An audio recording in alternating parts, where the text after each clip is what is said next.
My wife tried to cheat, steal half my business, and ruin me. But thanks to a solid prenup and cold hard evidence, I took everything back. Hey Reddit! I've been debating whether to share this story for a while now, but after some encouragement from my buddy, who says it's Reddit gold, here goes. I'm a 35-year-old male and was married to Jane, a 32-year-old female, for 7 years before everything went south. Our relationship dynamic was pretty standard on paper. I built my construction company from basically nothing into a successful business with projects all over the state. I started with just me, a used F-150, and enough tools to fill half a garage.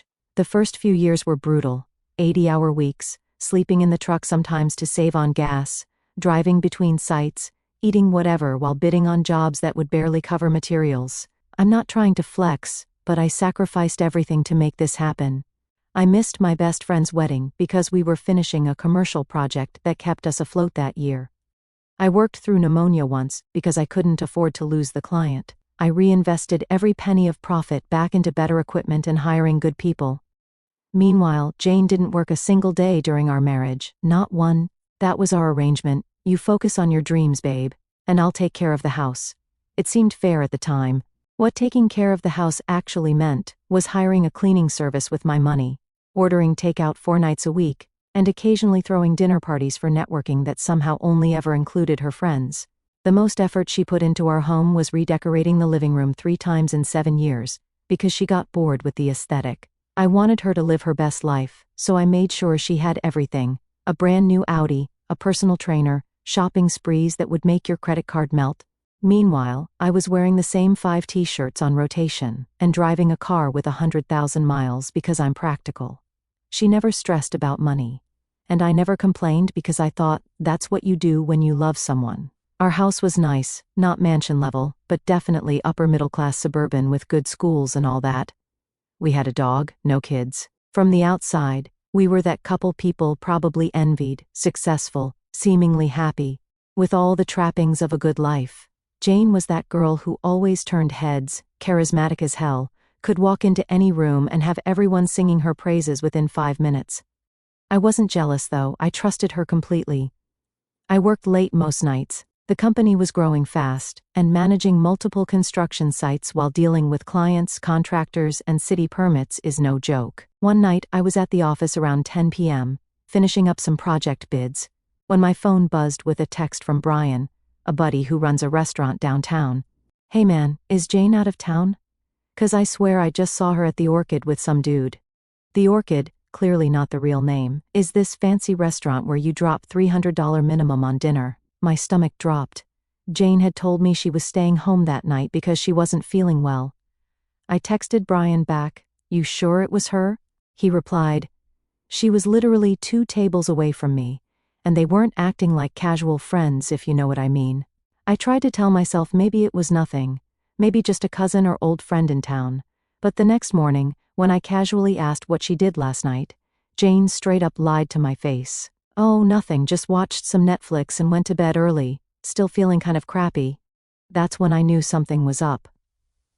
Look, I'm not one of those guys who goes through his wife's phone or tracks her location. I always thought that kind of stuff was unnecessary and toxic. But now I had a reason to be suspicious. So that night, after she fell asleep, I checked our shared bank account.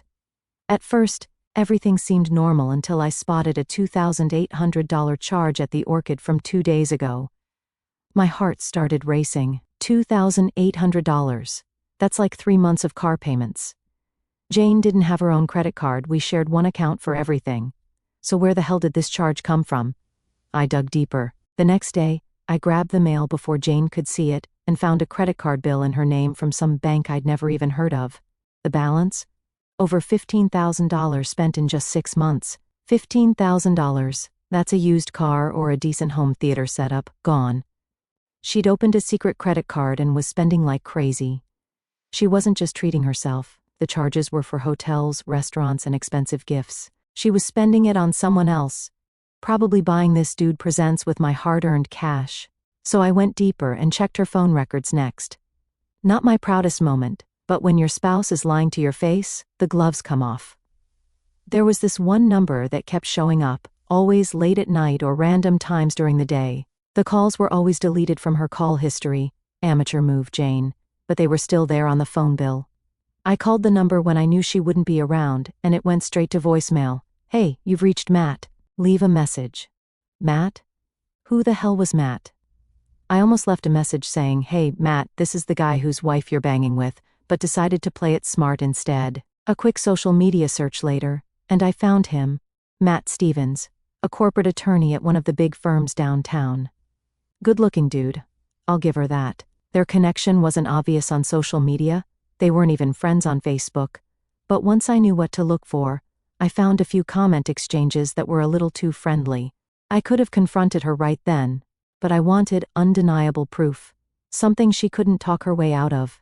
I know my way around basic security stuff, so I installed a home security system with cameras in the common areas of our house. Living room, kitchen, front entrance. All perfectly legal since it was my house too. Nothing in the bedroom or bathrooms, because I'm not a total creep. I didn't tell Jane about the new security upgrade. I just installed it while she was at her yoga class, and mentioned offhandedly that we got a good deal on a security package through the company. That night, I also backed up Jane's phone while she was in the shower. Again, not proud of this, but I needed to know what I was dealing with. What I found wasn't just cheating. It was straight-up calculated betrayal that made me realize I never really knew the woman I married at all. So I'd installed the security cameras and was basically playing detective in my own home. Going full 007 mode wasn't exactly how I planned to spend my weekends, but it was way cheaper than handing over half my construction business, my house, and my money to a cheating, scheming wife. It didn't take long before the cameras caught everything. Within the first week, Jane brought Matt to our house while I was working late. The absolute audacity of this woman. She brought her side piece into the home I paid for, sat him on the couch I bought, and poured him drinks from the bar I stocked. But here's where it gets really messed up. They weren't just fooling around, they were actively planning how to take me down. The cameras picked up their entire conversation in crystal clear audio. "Once we file the papers, we need to ask for at least half the business," Jane told him. "Wilson Construction is worth a fortune now." Matt, who I now realized was a divorce attorney and not just some random corporate lawyer, was coaching her on exactly what to say and do. "Just keep track of every time he doesn't come home for dinner or misses something because of work," Matt said. "We're building a case that he was emotionally absent. And make sure you're the one managing all the social events and house stuff. We need to show you contributed to his success." They were literally planning their strategy to take me for everything I had. Jane wasn't just cheating, she was meticulously plotting how to financially destroy me with her lawyer boyfriend. It was like watching a bad movie, except it was my actual life. I kept watching the footage and gathering evidence for a few more days. She'd tell me she was going to yoga or meeting girlfriends, then I'd watch the security footage of her all dressed up, leaving for her dates. Sometimes she'd come home and sleep in our bed like nothing happened. The cold calculation of it made me sick. At this point, I decided I needed to step up my investigation. I'd sit in my car, looking all innocent while slouched down with a baseball cap and sunglasses like the world's most obvious spy. Outside restaurants where I knew they'd be. Ridiculous? Absolutely. Effective? You bet your ass. Within another week, I had everything I needed. Photos I took myself of Jane and Matt sneaking into hotels together. Shout out to the zoom lens I panic bought on Amazon. Videos of them having dinner and holding hands like they were a legit couple, and screenshots from their public social media where this Matt guy was flexing about buying her gifts like a $5,000 bracelet and designer bags. The most infuriating part? It looked like this had been going on for almost a year. A year while I was working my ass off expanding my business into 2 new counties. My wife was busy test driving her replacement husband. But wait, it gets better. One night, I remotely accessed the security camera while at a job site and saw Jane going through my office. She was taking photos of my business documents, contracts, client lists, everything. She even found where I kept my passwords and took pictures of those too. When I confronted her about it later, casually like, "Hey, were you looking for something in my office?" She gave me some BS about looking for insurance papers. I just nodded and played the fool. I knew I needed to protect myself, and fast. So I called Chris, my buddy who happens to be one of the best divorce attorneys in town. Not a dirtbag like Matt, but the kind of lawyer who makes other lawyers nervous. I laid everything out for him, the cheating, the plotting, the evidence I'd gathered. "Well, looks like Jane messed with the wrong guy," Chris said after seeing some of the video clips. "But before we go nuclear, tell me, do you guys have a prenup?" I called my dad after the first meeting with Chris, once I knew exactly what Jane was planning.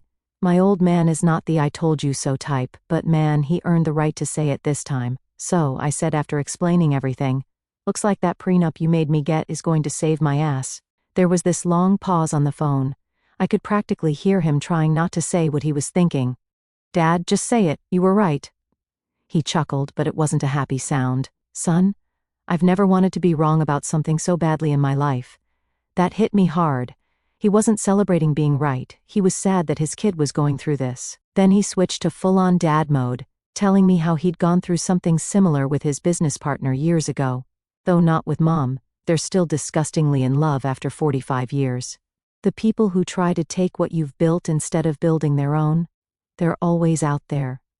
You just never expect it to be someone you sleep next to every night. So that's when it hit me. We did have a prenup. Before we got married, my dad, who'd been through an ugly divorce himself, insisted I get Jane to sign one. At the time, my business was just getting off the ground, so she signed it without much pushback. The agreement was clear: what I brought into the marriage and what I built through my business remained mine in case of divorce. When I first brought up the prenup, Jane acted like it was no big deal. We were sitting at this little cafe downtown, and I was nervous as hell about bringing it up. She just shrugged and said, "Sure, whatever, it's just a piece of paper, right?" Then immediately started showing me pictures of wedding venues. At the time, my business was just me and 2 other guys with a used truck and some tools. I think she signed it thinking it was meaningless, just humoring my dad's paranoia. The look on her face when she was going through the paperwork, like she was doing me some huge favor. Priceless in hindsight. I'd almost forgotten about it because I never thought I'd need it. Jane had apparently forgotten about it too, or more likely, Matt had convinced her they could get it thrown out. Chris reviewed the prenup and confirmed it was solid. "This is good, but we need to be careful. If she can prove you were emotionally abusive or abandoned the marriage, a judge might invalidate it." That's when we formulated a plan. I'd keep playing dumb. I wouldn't confront Jane yet. I'd let her think her plan was working while Chris and I prepared our counterattack. So for the next few weeks, I was the model husband on the surface. I came home with flowers randomly. I suggested date nights, which she often declined because she was tired or not feeling well. I made sure I had witnesses to my attempts to make our marriage work. Meanwhile, I moved my important business documents to a secure location, changed all my passwords, opened a separate bank account she didn't know about, and started moving some assets there. All totally legal moves my lawyers said were fine as long as I disclosed everything during divorce proceedings. I also started documenting every time she lied about her whereabouts, every time she claimed to be at yoga or with friends when she was actually with Matt, every time she withdrew large amounts of cash from our joint account. The whole time Jane had no idea I was on to her. She thought I was just a clueless husband working too much to notice her affair. She thought I was an easy mark. Well, she thought wrong. Then one day, after about a month of gathering evidence and securing my assets, the cherry on top happened. She left her email open on our computer. There it was, an email to Matt with the subject line "divorce strategy." I took screenshots of everything before she noticed. The email laid out their entire plan. She was going to wait until my company finished a major project that would bring in a huge payment. Then she would file for divorce and demand half of everything: my business, my properties, my investments. She even mentioned that they were planning to move to another state once they got their share of my money. That was the final straw. I had everything I needed. Now it was time to meet with Chris and finalize our counter strategy. Jane thought she was so clever, but she had no idea what was coming her way. Before I get into what happened next, some of you might ask how Jane could forget about the prenup. That's actually the most interesting part of this whole mess. She didn't exactly forget, she just thought it didn't matter. After going through her emails more thoroughly, I found exchanges between her and Matt where they discussed it. Matt had been pumping her up with legal BS like, "Prenups get thrown out all the time," and will argue you signed under duress. That was their actual plan. They were going to claim Jane didn't understand what she was signing, that she was pressured into it, that it was unfair and should be invalidated. Jane believed it 100%. She had so much faith in Matt's legal expertise that she didn't even bother to check the prenup herself. She thought she was one step ahead of me, but she had no idea she was about to get absolutely schooled. So anyway, back to the story. I spent about 6 weeks gathering evidence and preparing with Chris. We had video footage, text messages, emails, bank statements, credit card bills, a mountain of evidence showing the affair and the conspiracy to defraud me in the divorce. Then it finally happened. One evening, I came home from work, and Jane was waiting with this weird smirk on her face. "We need to talk," she said, sliding an envelope across the kitchen counter. Inside were divorce papers. I opened them, pretending to be shocked, scanning the documents while she watched for my reaction. The demands were exactly what I'd expected. Half my business, alimony for life, our house, even my truck. It was a complete financial massacre on paper. "I'm not happy anymore," she said, like she'd rehearsed it. "I think we both know this isn't working." I nodded slowly, playing my part perfectly. "Can I ask why? Is there someone else?" "No," she lied straight to my face. "I just feel like we've grown apart. You're always working, and I need more from a relationship." I wanted so badly to throw all the evidence in her face right then. But I stuck to the plan. I just nodded again, told her I needed time to process, and went to call my parents for support. Actually called Chris to let him know it was game on. The next few weeks were surreal. We still lived in the same house but barely spoke. Jane started staying out late most nights, not even bothering to lie about where she was anymore. I'd catch her smiling at her phone, probably texting Matt about how their plan was working perfectly. Meanwhile, I was actually working more than ever, closing a huge commercial project that I knew she was waiting to cash in on. She even made a comment one night, like, "It's good you're focused on work right now. Finish what you need to finish." The subtext was clear: finish this project so I can take half the money. Chris and I filed our response to her divorce petition, seemingly agreeing to most terms, but asking for time to value the business properly. This bought us the time we needed to complete our strategy. We were basically letting her think she'd won while setting up the perfect trap. The court date was set for about 3 months after she filed. During that time, I strategically moved money between accounts, always documenting everything legally. I closed out the big project and got paid, but immediately reinvested most of it into the business through completely legitimate expenses we'd planned for months. Jane noticed the business account wasn't as flush as she expected and actually confronted me about it. "Where's the money from the West Side project?" she asked one night. "Had to buy new equipment," I said casually. "Business expenses." Her face twitched with anger, but she couldn't really say anything without revealing she'd been monitoring the accounts with divorce in mind. As the court date approached, Jane got increasingly confident. She started moving some of her stuff out, shopping for a new place, even talking about her half of things in the house. She was so sure she'd be rich in a few weeks that she was already spending money she didn't have yet. The night before court, I could barely sleep, not because I was nervous, but because I was so ready for this to be over. I wanted to see her face when everything fell apart. The morning of court, Jane spent 2 hours getting ready. Hair, makeup, outfit. She was dressed to impress in clothes I had paid for. Poor little thing had no idea she was dressing up for her last happy day. We drove separately. When I arrived at the courthouse, I saw her standing outside with Matt, all huddled together like a little team. He quickly walked away when he saw me coming. The coward couldn't even face me. Inside the courtroom, Jane sat on one side with him, looking smug as hell. I sat on the other with Chris, calm and ready.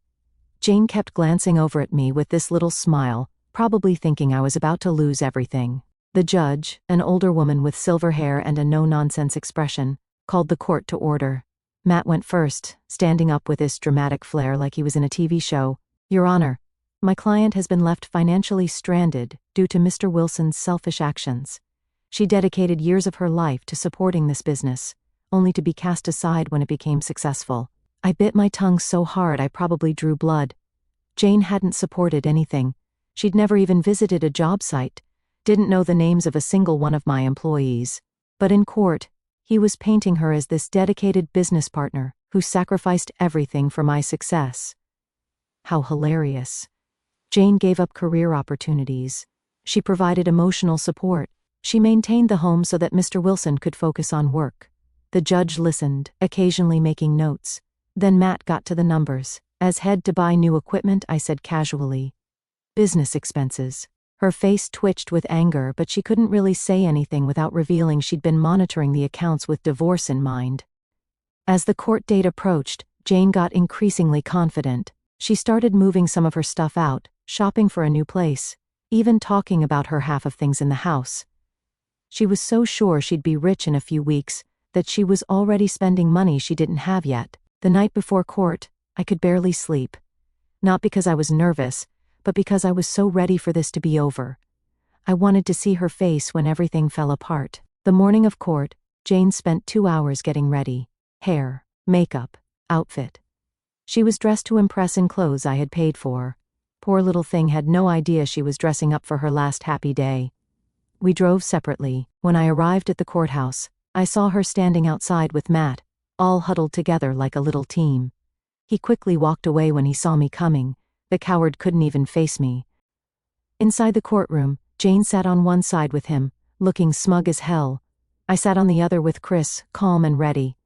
Jane kept glancing over at me with this little smile, probably thinking I was about to lose everything. The judge, an older woman with silver hair and a no-nonsense expression, called the court to order. Matt went first, standing up with this dramatic flair like he was in a TV show. "Your Honor, my client has been left financially stranded due to Mr. Wilson's selfish actions.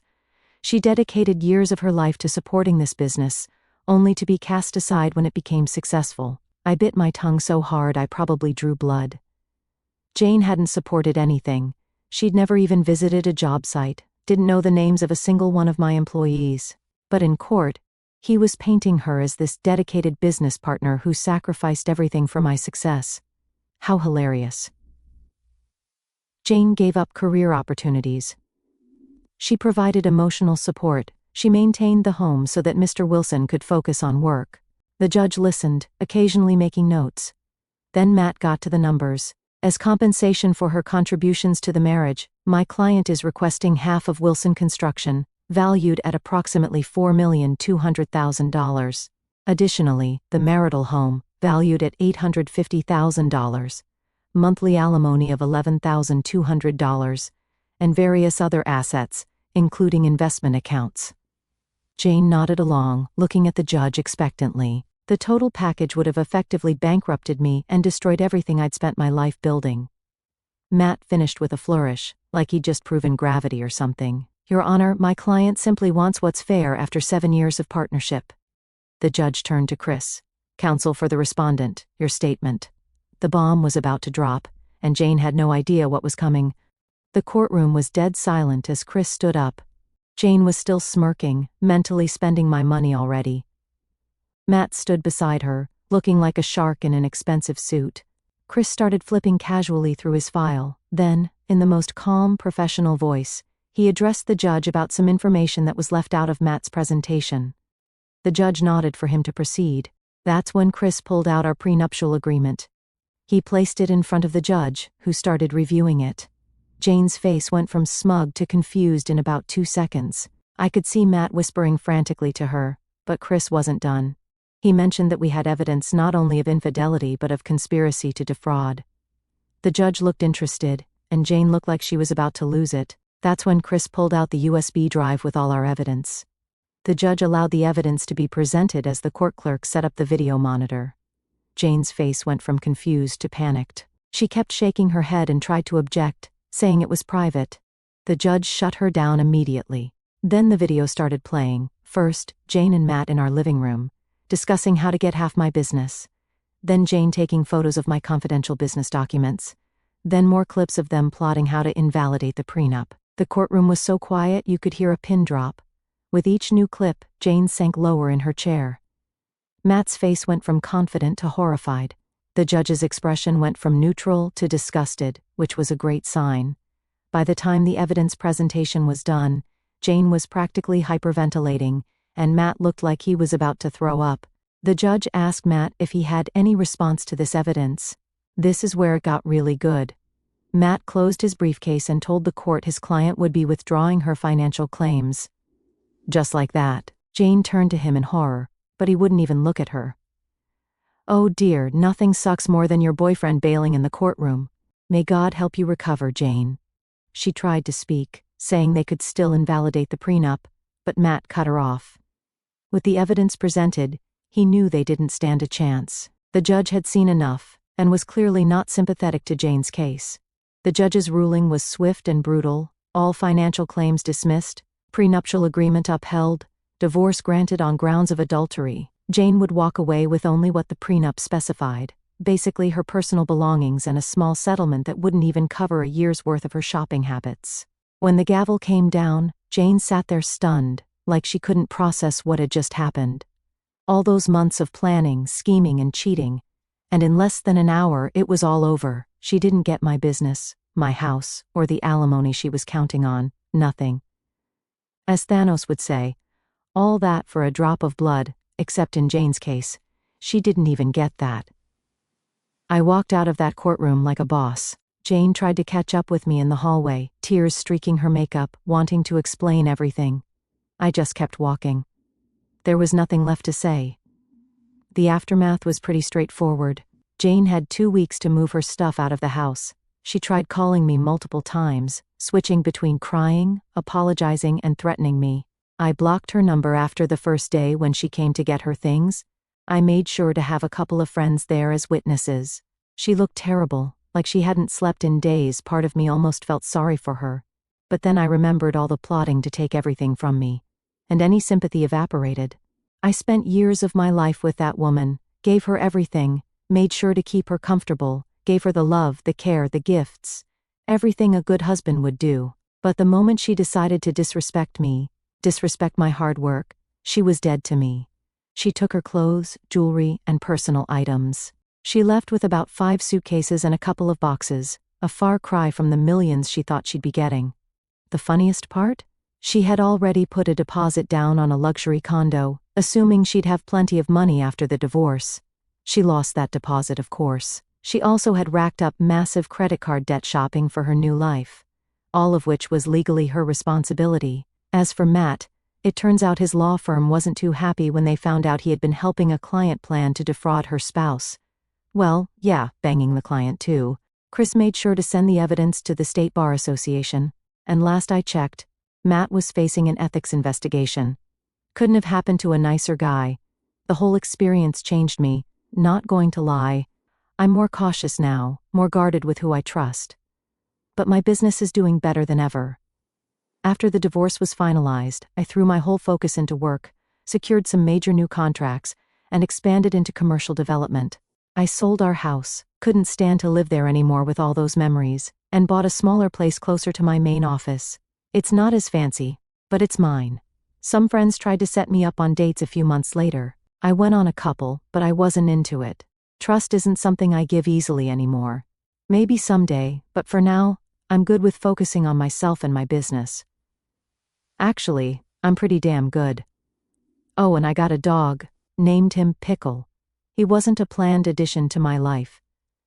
2 months after the divorce was finalized, I was at a job site, checking on a foundation pour, when this mangy little mutt wandered onto the property.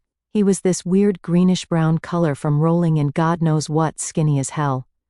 One of my crew was about to shoo him away when I said I'd handle it. I gave him some of my lunch, and this little dude just sat there, looking at me like I'd handed him the keys to the kingdom.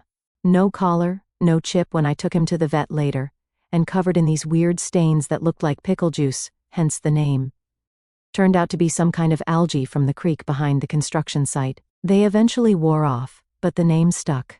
The vet guessed he was about 2 years old, some mix of terrier and possibly chihuahua, and who knows what else. I hadn't planned on keeping him, told myself I was just cleaning him up so he'd have a better chance at the shelter. But that first night, he crawled up on the couch next to me, gave this dramatic sigh like he'd had the hardest day ever, and fell asleep on my leg. That was pretty much it for me. Pickle sleeps in my bed now. Jane would have lost her mind about that. She was always going on about dog boundaries.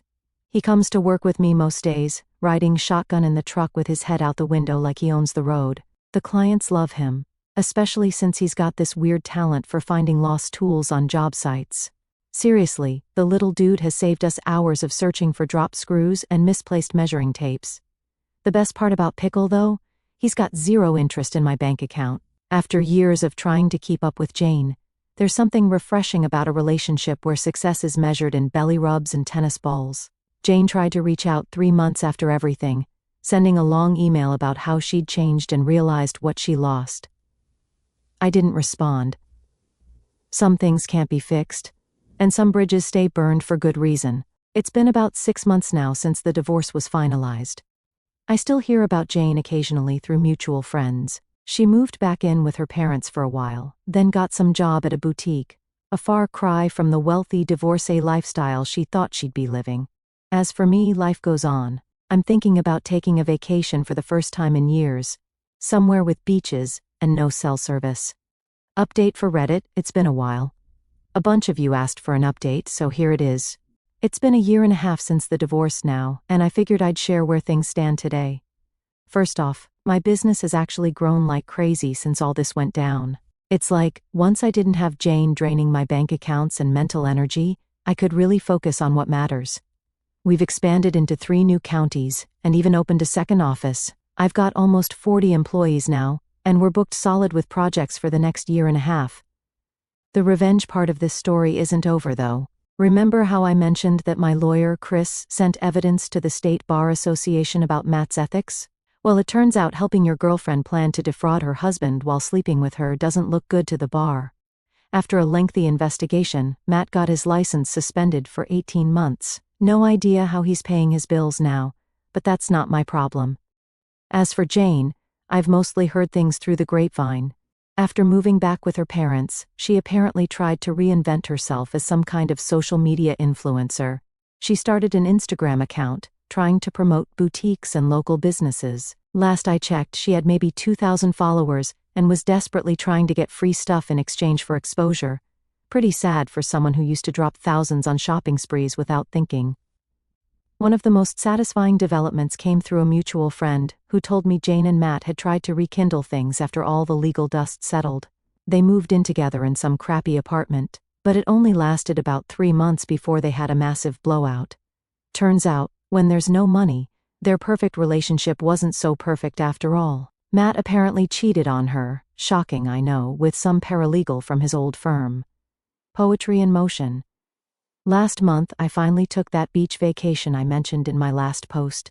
I went to Hawaii for 2 weeks, left my laptop at home, and only checked my work email twice. The business didn't collapse, the world didn't end, and I remembered what it's like to actually relax. Life isn't perfect now, but it's good. I work hard, I'm surrounded by people I trust, and I'm building something meaningful, both in my business and my personal life. And at the end of the day, that's worth more than any amount of money Jane tried to take from me.